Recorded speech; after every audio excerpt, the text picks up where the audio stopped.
All right, well, welcome to the Q&A portion of our webinar on management team health. Jim, Kacinda, thanks for doing this. Thank you, Kirby. Thanks for having us. So to jump right in, I just want to talk to you about your experiences with some of the things that cause dysfunction. Could each of you share maybe one experience that highlights a potential cause of dysfunction among a management team? Jim, would you be willing to go first? Sure, absolutely. I think it begins with self-awareness, Kirby. Oftentimes the head coach, the manager, the team lead, frontline supervisor just doesn't understand the level of impact that their behavior, their actions, their words have on people. And oftentimes they're surprised when they get feedback that, oh gosh, I didn't know that. I didn't realize that when I interrupt you, it causes you, the team member, to feel less than. So that's the biggest thing that I see, Larry. Kirby? This is Kirby. Have you met? What would you add? So I said it in the presentation. I think communication is hard. I think we underestimate the impact of being aligned and communicating, and even going peer-to-peer sometimes and saying, hey, how you showed up in that meeting maybe could have been done differently, and having those really candid conversations. So I think it's peer-to-peer communication. I think it's also that intentionality in how we communicate to our teams. I'm just coaching a team now to go slow to go fast. So in your communication, be mindful, words matter, all of those things. So I think communication is one of those gaps that I would say is really consistent from team to team, especially when maybe we first step in as OpEx leaders. I love that. Slow is smooth, smooth is fast, right? Okay, so then let's go one layer deeper. How do you get into deterring some of the causes of dysfunction, especially among management teams? So like in Jim's example, right? So maybe you just pause and you don't speak until the other person's finished, right? It's a pretty straightforward solution, but it takes practice and time, right? You got to get good at that, and you got to be aware of it. What else would you add that people can do to help deter some of that? I think one of the things that is really important as leaders when we step into any forum is to remember to schedule space in our calendar before and after. Maybe you're going into something you know is going to be maybe a little bit of a tenuous conversation. Even if it's not, what we learned over the years, we have daily stand-ups. And so we have 15-minute stand-ups when in manufacturing, as well as our sales offices. And what do? We schedule them 15-minute increments. So now, as a leadership team, I'm 15 minutes, 15 minutes, 15 minutes. Where's the space to walk from team to team? Even something as simple as that. But when I go to the Gemba where the work is done, whether it's a sales office or a plant, I schedule time with the leader ahead of time, understand what's happening. I schedule time directly following for the download, and some of that is that communication. So I think that's something that we can do to deter it, is just recognize the benefits of that time in the in-between. Love it. 10, 15 minutes before, 10, 15 minutes after, so you can walk, maybe just take a deep breath, take your notes, make sure you follow up. All great stuff. Jim, what would you add? I think dysfunction is a result of mistrust. And so I caution people in our online training all the time, when you put the coach's outfit on, if it's only a costume and you really are fake, you're inauthentic, people see right through that. Oh, you've been to the last management training seminar, or that person's working with you. I'm just going to wait till you really emerge as your real self. I think we all have to be trustworthy in the eyes of the people we're working with and be aware of that, Kirby. Yeah, it's a good nugget. It makes me think about how that say-do ratio needs to be really high. But then even before that, like, did you mean what you said? Because if there isn't real meaning there, then what's the point? Okay, so then let's switch gears a little bit further, and let's talk about a time when you've had to adjust your style, right? Because to your point, you were just talking about being your authentic self and, you know, really centering your leadership and management on that. But, or maybe that word is and, you do need to flex and be more versatile. Can you tell us about a time when you've had to flex your style to be able to more authentically and genuinely connect with another person? Well, I can give you a real life example. Kirby, you and I are both St. Thomas alumni. When I went to St. Jude Medical, my immediate boss was a St. John's graduate. And right out of the blocks, you've got the Johnnies and the Tommies. It's a different mentality. But what I really found, in all seriousness, is that I was going into a heavily engineering environment. And from our versatility style program, I'm an expressive, amiable. And I really learned that I needed to adjust the big words, the fast-paced, sometimes the vague, sweeping statements I would use with the head of engineering, who I clearly see his nonverbal, her nonverbal was, I don't believe a word you're saying.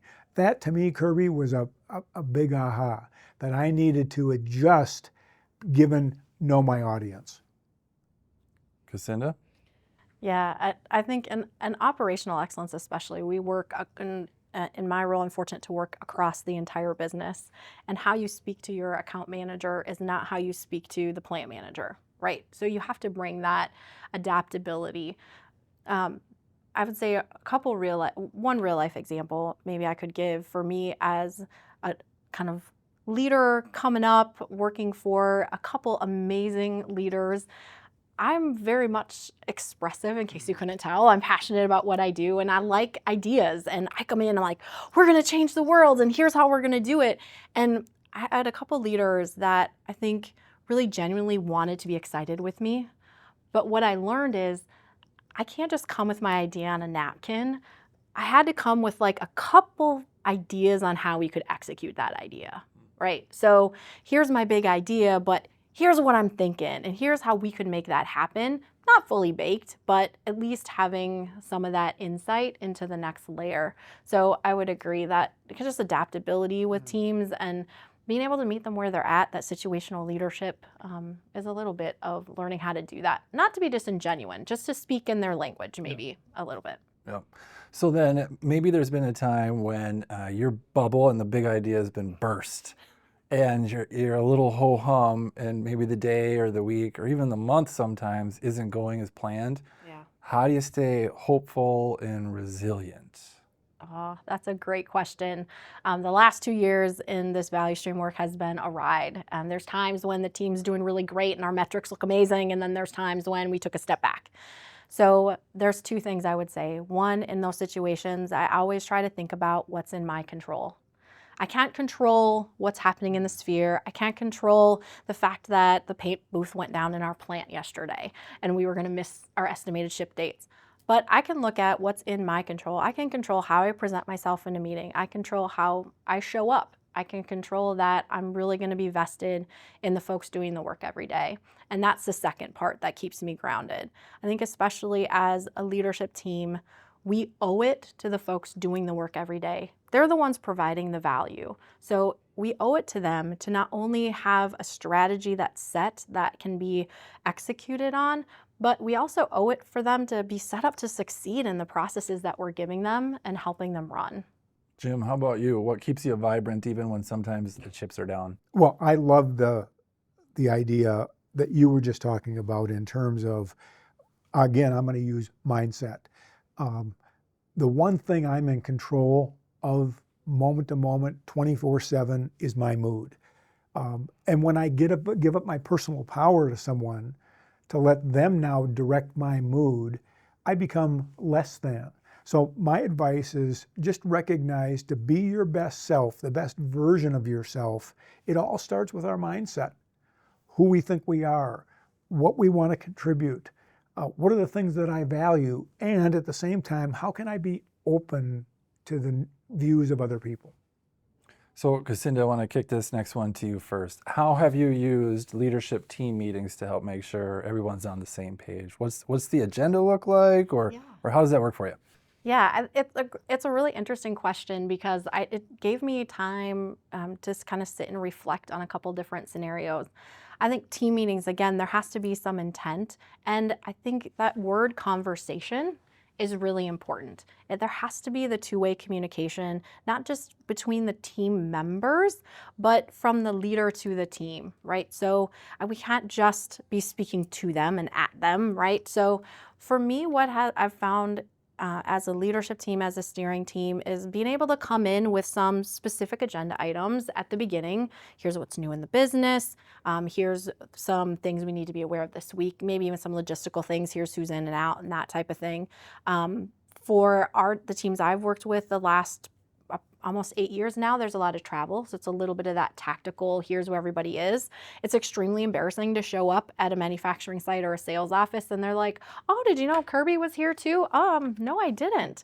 So I would say it's that, but having the space for the round table. So it's a mix of here's some really intentional things, and then it's just kind of that open forum to say what's on your mind today and where can we support each other. And the other piece of that is consistency. For me and the teams I've been with for the last 8 years specifically, and probably even before that, it's a very intentional weekly cadence. Sometimes that's a 15-minute touch point, sometimes that's 30 minutes, sometimes it's an hour, but it's setting the time consistently. When I've been on teams where a team I was on about 4 years ago, we had that for every week, and then we decided to make it bi-weekly. And then pretty soon the meetings weren't even happening. And what I found is I couldn't eloquently speak to what my peers were doing. So I think that connectivity is really important. Jim, anything you'd add to this one? I'd love to. I think being present in the moment, again, as the team lead, as the head coach, that frontline supervisor, I was working with an organization trying to improve their team huddles. And part of my process was to go out, do some root cause analysis, some diagnostic work, and one of the things was observing team huddles. And Kirby, one of the teams I observed, and I reported back to management that people, about a dozen people, standing in a circle, the manager was barking out signals, much like a quarterback would. It was falling on deaf ears because the people were hostages, Kirby. The body language of those team members was one of beat down, less than, yeah, I'm here physically, but mentally, I'm not here. What's interesting to me is that when I gave that feedback to management, they were totally blown away and surprised.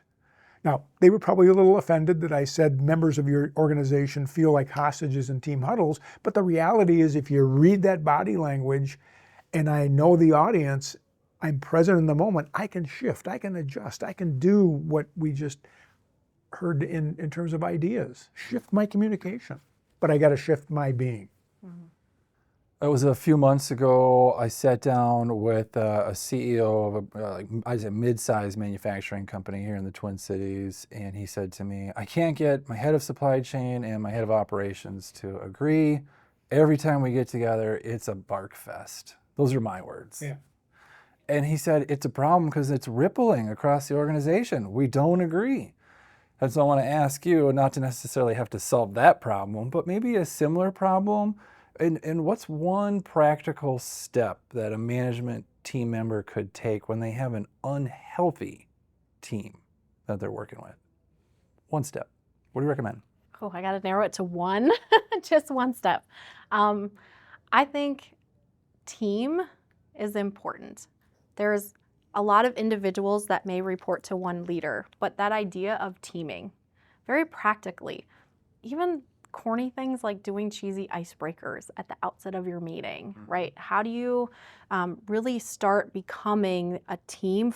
That whole forming, storming, let's norm, right? Let's get to the point where we understand, because we're all people, we are more common than we're not. And so how do you find those spaces in the in-between? Sometimes that's through, what's your favorite movie? Oh, you like that movie? Oh, I like to go on bike rides too, right? It's some of those types of things. So I think practically it's look for the times where you can take the work world and step away for a minute and find the common ground. I absolutely love that. I think my favorite icebreaker of all time that will just work forever is, hey, when you look back over the last week, one high and one low. And you just share a little structured, conversation before you jump right into whatever topic. Yeah. Tell me something good. Yeah. Jim, what would you add? Look in the mirror. Not you specifically right now, Kirby, of course, but I've often said to leaders, hey, the buck stops with you. And what's the tone, the tempo, the mood you're setting with your team? And again, some people who are low on emotional intelligence are really clueless, Kirby, when it comes to, boy, what's the impact that I have? What's the shadow I'm casting over this team? You know, am I really creating energy, vibrancy? Am I getting people really jazzed up to be part of the team? Not in a fake kind of a way, but in an authentic kind of a way. Or am I the opposite of that, where people really want to show up? They look forward to the team huddle. They get that that's an important part of team life. And so that's what I would say. I appreciate that. You know, there's been times when I have just not been in the mood, and yet it has to happen anyway. And I think to myself, who on the team can help me galvanize this? Because it still needs to be galvanized. We still got to rally around it, even though I'm having a bad day. Hey, I really appreciate you guys sharing.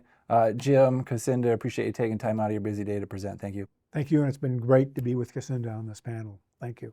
Yeah. Appreciate it. So as we conclude, I just want to share a couple of things. One, as you can see, there's a ton of value in having your peers as go-to resources to ask questions and be able to just figure out how to make improvements. And you know, it's always a great resource to be able to figure out how to figure out what you can do next to improve your business and help the health of your team improve. So if you want to continue that, check out one of our peer groups. You can fill out the form below the player and we can see if we have a peer group that's a good fit for you. And also in the future, we're going to be adding a form so that you can submit questions to webinars. And so fill that out and potentially your question could be answered on an upcoming webinar. Thanks again for joining us. We'll see you next month.